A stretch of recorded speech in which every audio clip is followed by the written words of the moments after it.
ते काही narrative face करू द्या, मीडिया त्यांच्या बाजूने देतो, पण आम्ही तसं नाही. आता बॅगा घेऊन गेलो, रविकांत तुपकरची बॅग होती, मुक्काम होता, त्यात कपडे घेऊन जालतो, तर त्यात ते भले पैसे घेऊन गेले. असं परत स्वतः मुख्यमंत्र्यांच्या हँडलवरनं त्यांनी सांगितलं आम्ही हसतोय म्हणून दाखवलं. तिथं आत काय प्रकार घडला ते काही टीडी यांनी सांगितलं, ते खरं घडलं होतं. आणि त्यामुळं काय, आम्ही फेक नेरेटिव्हला व्हॅल्यू देणार नाही. आमचं चारित्र्य 30-35 वर्षाचं समाज जीवनातलं, राजकारणातलं महाराष्ट्रातल्या जनतेला माहीत आहे. आम्ही ह्यात पैशासाठी किंवा ह्यासाठी पडलो नाही, स्वाभिमानासाठी आणि सन्मानासाठी चाललेलो आहे. हक्काने अधिकाराची लढाई लढण्यासाठी आलेलो आहे. आणि ती बी स्वतःचा गाडा घेऊन चाललेला आहे. स्वतःची आमची झोपडी असेल, आम्ही महालाकडे बघणारी माणसं नाही. स्वतःची झोपडी घेऊन, शेतकऱ्याचं, वंचिताचं प्रश्न घेऊन आम्ही दरबारी मांडणारी माणसं आहे.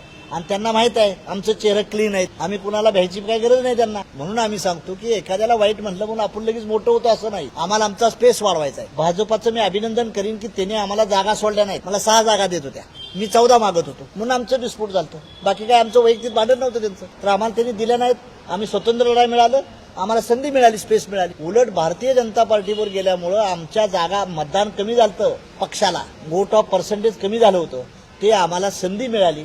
आणि राज्यभर देशभर फिरायचे, लगेच सत्तेच्या पे. माझा बाप काय खासदार आमदार नव्हता, पण आम्हाला खासदार आमदार मंत्री होऊनच मरायचं आहे. हे सत्ता आहे. Damn your safe and good government, we want our own government. आम्हाला आमची सत्ता पाहिजे. जाळून टाका तुमचं चांगलं राज्य असेल, आम्हाला काही घेणं देणं नाही. हे आमचं प्रिन्सिपल आहे. आणि if you born in pure, this your not mistake, but if you die in pure, this your great mistake. गरिबीत जन्माला येणं आमचा धर्म असेल, पण गरिबीत मरणार नाही. आम्ही एक दिवस या देशाची सत्ता घेतल्याशिवाय आम्ही विषाने बसणार नाही.